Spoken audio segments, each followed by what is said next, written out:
Hey everybody, welcome to the Sky Lounge. This is Cruise Peruse, episode number 129. Here on a Tuesday morning, boys and girls, where we were all witnesses to Monday Night Football.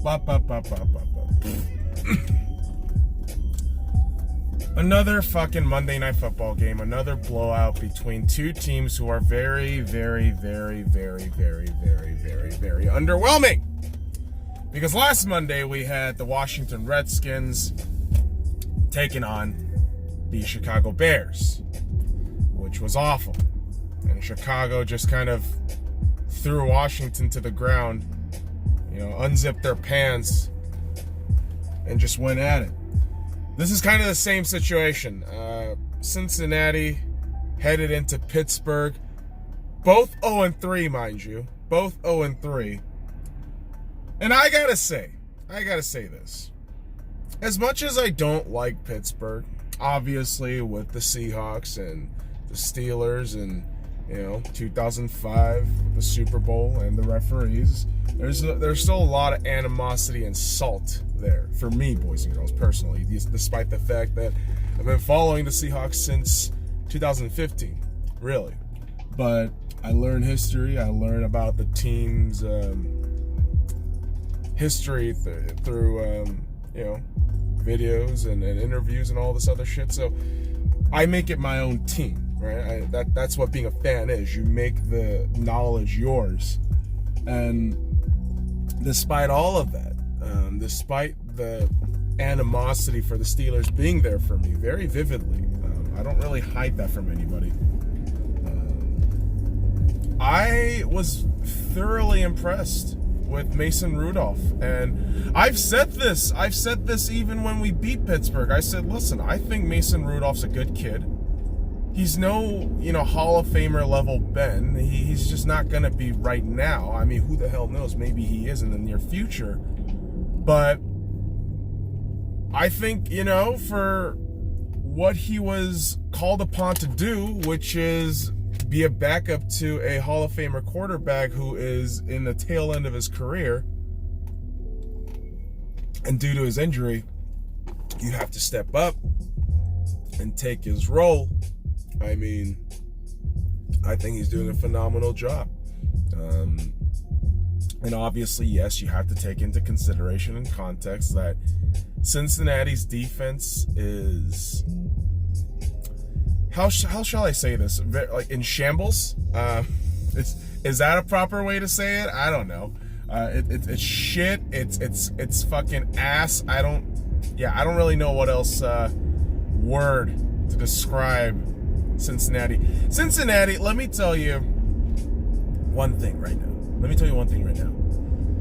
This is not the Paul Brown-led Cincinnati Bengals anymore. This just isn't. This isn't the Weiss-driven Cincinnati Bengals anymore. This is a Cincinnati Bengals owned by Mike Brown, who is, I swear to God, a decrepit old fuck who is going to destroy your franchise until he dies. Sorry, but that's kind of the truth.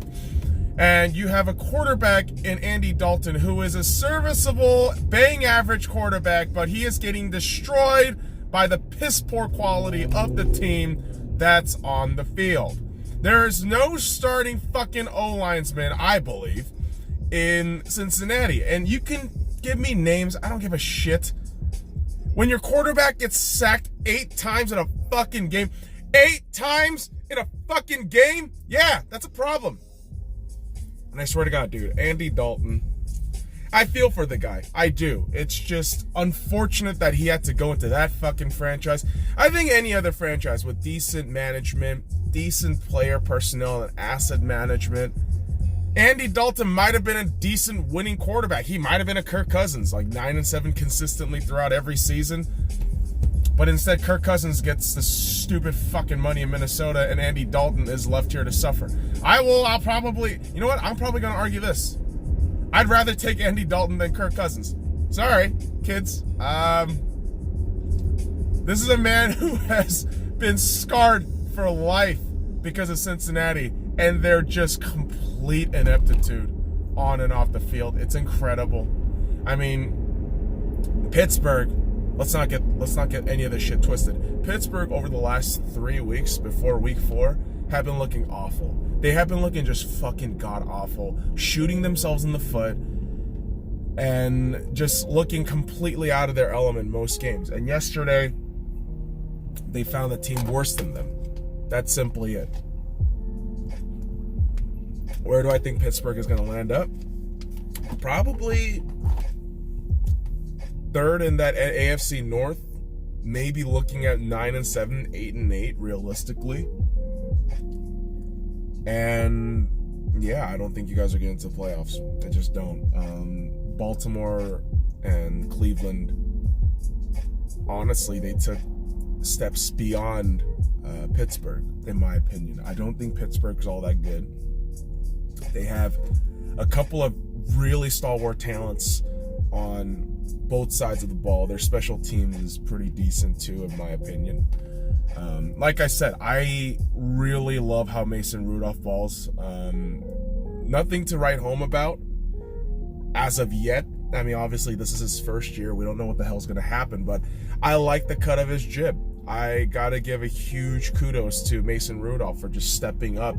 And really, where I saw it was that Seahawks game. I really thought, wow, this Mason Rudolph kid, he's not bad. I think he's going to do really well for the Pittsburgh Steelers in a rebuilding year. Although, this is what I said before the game, and I'm still very confused as to why they still think this. Pittsburgh thinks they're competing. Like, what do you do? Like, why? What are you doing? You said, and here's the thing, I get the fact that you're trying to build a new defense and you're bringing in young pieces, and Minkah Fitzpatrick is a stud. That dude is going to develop into just an all-pro caliber player, consistent, hands and performance level on the defensive side, but you have given up so much.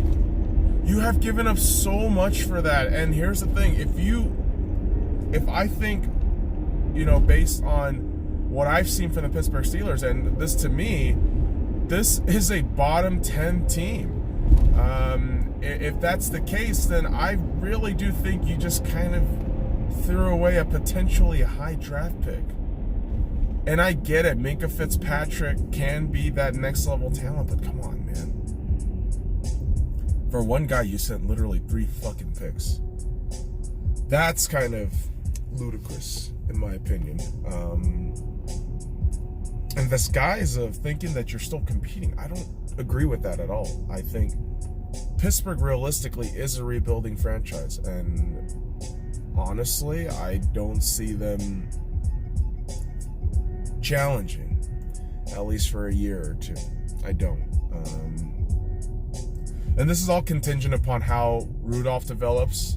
Again, I think he's a decent enough cat, but it's not just one player. Football's not about one player. It's about the entire team and how the team pulls through. And yes, I mean, in relative terms, Pittsburgh's going to do better than Cincinnati, but in the entirety of the AFC, like, what the fuck? And in the entirety of the NFL, like, what the fuck do you think you're actually going to do? You're 1-3. Like, granted, if you go on this amazing win streak with Mason Rudolph, yeah, kudos, man. But based on what I saw yesterday for both those two teams, I don't think either of them are going to get beyond... I don't think they're getting beyond 500. That's just what I think. That's just my personal opinion. I mean, Cincinnati, there's really nothing else to really talk about or analyze. Maybe, AJ Green wants to fucking leave. I don't know. I wouldn't blame him. I honestly wouldn't blame the guy. Like, dude wants to leave a fucking hellhole where they don't want to win. I mean, come on. Come on, man. Can you really blame the guy for trying to leave Cincinnati of all places? Can you really? I mean, I feel even bad for that Jonathan Ross kid, Geno Atkins. Feel bad for a lot of those cats right now, because Cincinnati, again, under the tutelage of Mike Brown, under the ownership and stewardship of Mike Brown, it's just a decrepit old fuck who has no idea what football is, and just lets this ship keep sinking. This is the same fucking guy who kept Marvin Lewis around for years. For years. That dude never deserved a fucking job after like 5 years. Like, are you fucking kidding me? Oh, God, Cincinnati. Gone are the days. Gone are the days where you competed against Bill Walsh and the San Francisco 69ers. Gone are those days. It's crazy. Because, guys within my age group or younger, we always forget our history. We forget where things originate, where things derive from, and it's left up to us to, do our due diligence on research.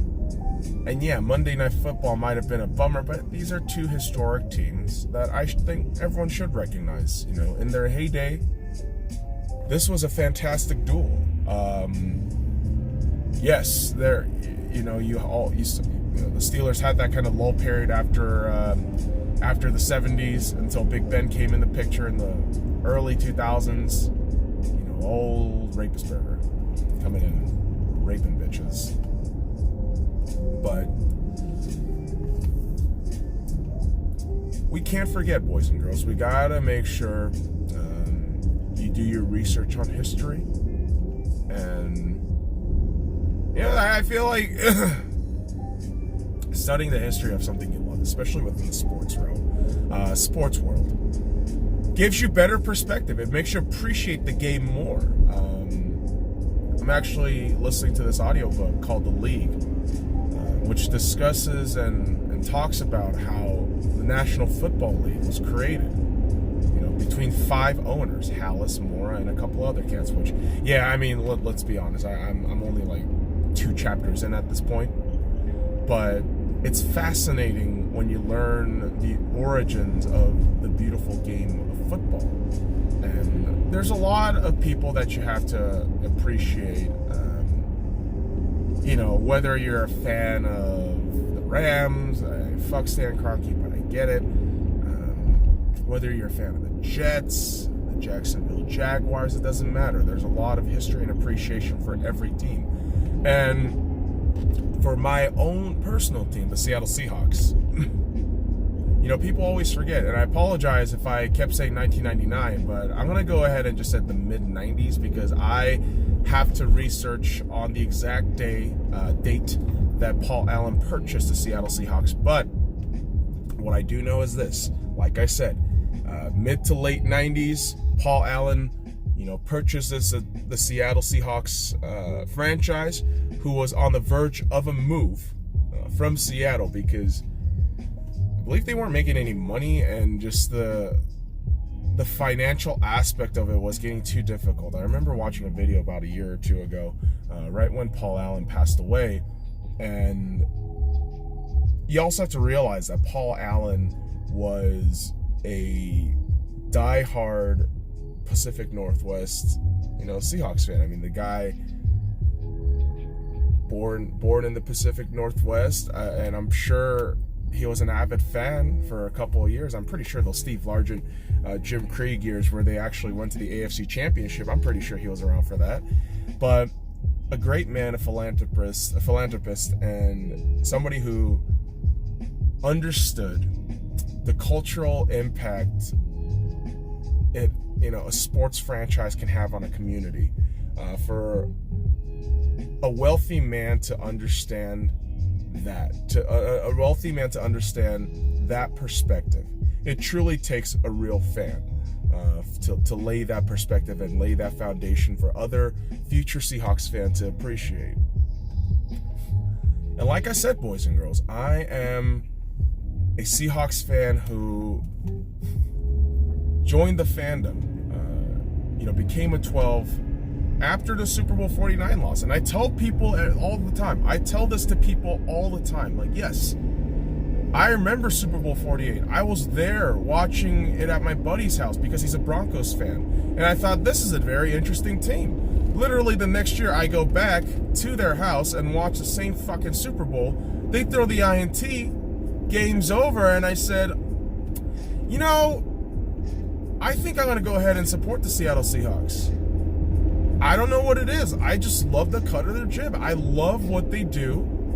I love the fact that, you know, even with their fucking, you know, mouth punched in, they'll still do their fucking due diligence. They'll still go for it. They still have a great culture around them. And I wasn't wrong. Pete Carroll, John Schneider, and under the, you know, leadership of players like Russell Wilson, KJ Wright, Bobby Wagner. You know, right now you could say guys like Dwayne Brown, Nico Thorpe. You know, our team has really accentuated that promise of culture and consistency that I've seen when I first started cheering for them. And throughout the years, learning more about this team, learning more about the individuals responsible for keeping this team afloat, it just makes you appreciate this team more. And that's why I take my time to talk about Paul Allen. Because yes, I got some facts wrong yesterday, boys and girls. I'm not gonna lie. I make mistakes on these channels all the time. On the videos all the time. I do. I am one of those cats that think I don't really care for editing. I really don't. I'm not gonna, you know, and credit to those YouTube cats who, you know, take their time, dissect those 15 to 30 minute videos and actually take their time to edit certain things out and certain things in. And it's amazing work. I mean, you got guys like VGK Coverage, Steve Dangle, you know, even, even, you know, football channels like AFTV, who I don't really care for their opinions, but I appreciate, you know, the quality of work they put in. NorCam, other cats out there on YouTube, but me, I do this shit one take. I like to just kind of lay my opinions raw and work from there. Review the tapes later. If I make mistakes, I make mistakes. And yesterday I did. And I'm pretty sure almost every video I make a mistake here and there. But what I don't make a mistake of is my love and appreciation for Paul G. Allen. Obviously, news comes out a couple days ago and yesterday that Paul Allen will be named in the Ring of Honor, which is crazy because as a 12, he's going to be the 12th name on that, you know, Ring of Honor, which is, I'm not going to lie, you know, I was going to say, oh, fuck, mother of coincidence, that is crazy, and no one more deserving, honestly, no one more deserving to get that 12th place Ring of Honor than really the epitome of the 12th man in Paul Allen. The man who loved and supported his team, but even in his ownership role, did the appropriate actions of only being involved when necessary and letting things take into place through compartmentalization, giving it to people who are experts in their field and letting them just do their jobs. And it's because of that, you know, through Allen's tenure and ownership, we've made 3 Super Bowl appearances and won 1 Super Bowl. And it's all thanks to Paul Allen. It really is. Whether you're a Seahawks fan of barely a year or 2, or, you know, less than 4 years like me, or actually 4 years like me, or even longer than me. I mean, if you've been around, you know, the Seahawks fandom since 1976, man, I mean, listen, we all have to recognize the greatness and legend that is Paul G. Allen. In my opinion, I think the Pro Football Hall of Fame should consider Paul G. Allen into the Hall of Fame as an owner when all is said and done. Because honestly, if not for Paul Allen, there is no Seahawks.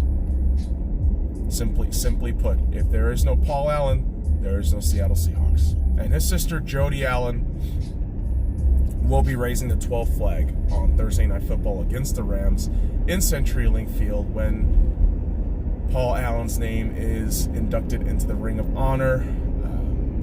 I told you guys yesterday on the Sky High, I know I'm going to get emotional on Thursday Night Football. I don't really care, to be quite honest. I think there's a lot of great emotion that fans of sports should feel. And to me, this is one of those circumstances where, some people see emotion as weakness. Some do. I've had to gradually learn that, emotion is just a natural part of the human experience. And, appreciating and loving the life of Paul Allen and all he's done for the Seattle Seahawks is something that I'm going to get very emotional about. There's no doubt about it. There's absolutely no doubt about it. But I'm excited. I'm excited about Thursday Night Football, what it can bring for the Seattle Seahawks. Despite the fact that it is a shortened week, we've had to play Sunday Night Football, actually Sunday afternoon football in Arizona, but we're back home. So, should be good shit. Should be good times. And boys and girls, what has been good times in the past and is now a kind of affair is Manchester United versus Arsenal. Now, that match took place yesterday. I made the review video. It's already up on the Sky Lounge page right now, boys and girls, if you want to go ahead and check that out. But I'll tell you this about the Arsenal United match. There's going to be a lot of cats who hate this, quote-unquote rivalry, which is more or less dead. I mean, because the quality of each team hasn't gotten good over the years. It just flat out hasn't. But, all that said, I still think these two teams are going to be on the rise soon. Right now, both teams have questionable managers, a squad with enough talent, but just missing one or two key ingredients. That missing something, and they're kind of that mid-tier, 5th, 6th place kind of team. Straggling for 4th place. That's what we are right now. But I think in the near future, you're gonna see the United-Arsenal rivalry of old. That's what I believe. That's what I choose to believe. And hopefully this optimism does pay off, because I want to see a good Arsenal-United rivalry. That is always something good for the television. And I know you fucking idiot Liverpool fans think you guys are actually driving the numbers, but in reality, what are you actually competing against? Let me ask you this, Liverpool. Is the City-Liverpool matchup really everything you want it to be? There's no tension. There's no drama. The only thing is just numbers. And I know for you fucking stats nerds, that's all it is. But I'll tell you what. Football's also about philosophy. You have Klopp and Pep, who are just having the El Clasico between Liverpool and City, which I think is just kind of a meh ordeal. When you got, rivalries like the North London Derby, Manchester Derby, Liverpool United, that to me is beyond just the numbers. That's history. That's rivalry with key events that define certain clubs. But I don't know. I think I'm just rambling. I think the saltiness of just being an Arsenal fan. Constantly having to explain why we suck. It's yeah. I'm just gonna accept mediocrity. It's because we are mediocre. I don't deny that anymore. I don't. I'm not a delusional Arsenal fan, boys and girls. I'm not. I'm one of those rare Arsenal fans that will flat out tell you we're not good enough. We're probably going to end up at 6th, at best 5th.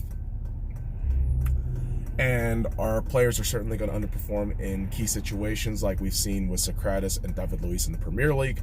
But I'm hoping cup fixtures, cup ties, Arsenal does take those a bit seriously.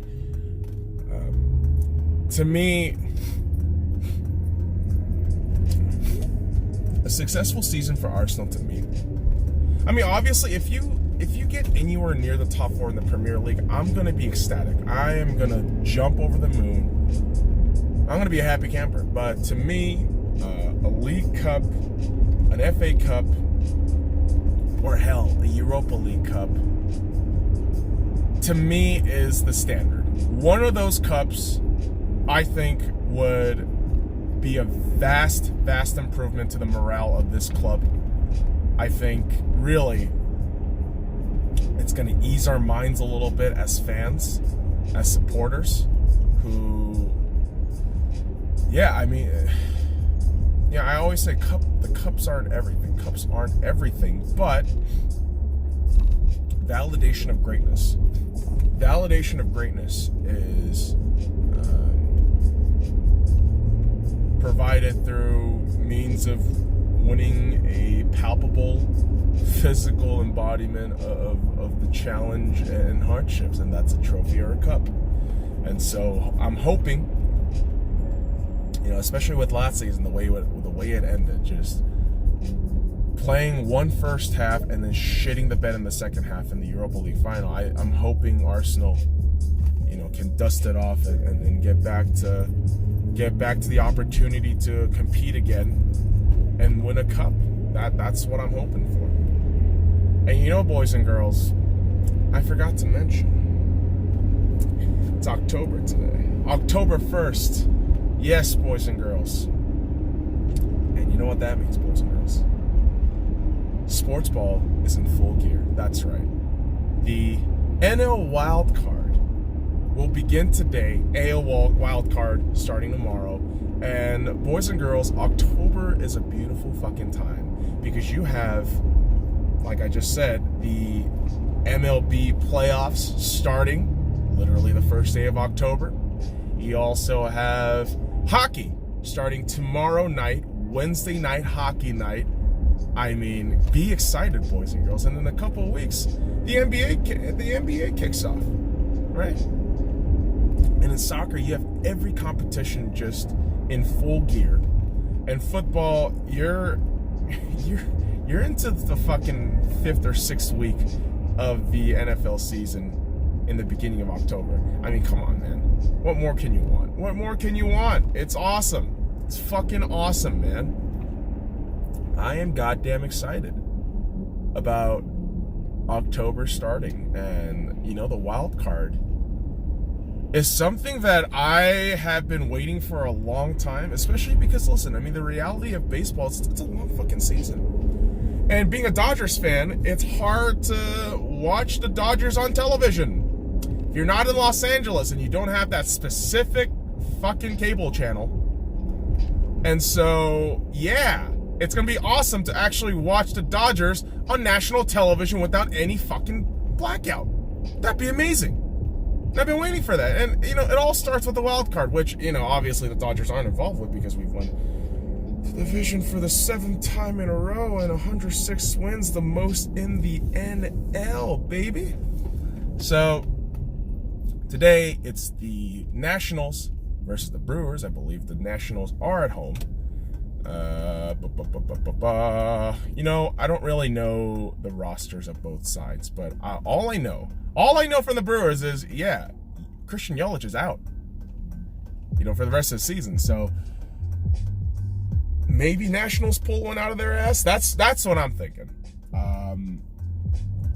In my eyes, I think these wild card games are going to be very fun for hardcore baseball fans. But for noobs like me, I think it's just going to be one of those things like, oh, cool, it's a learning experience. I'm just going to start watching this, see what both teams have to offer, because I know baseball's all stats. Like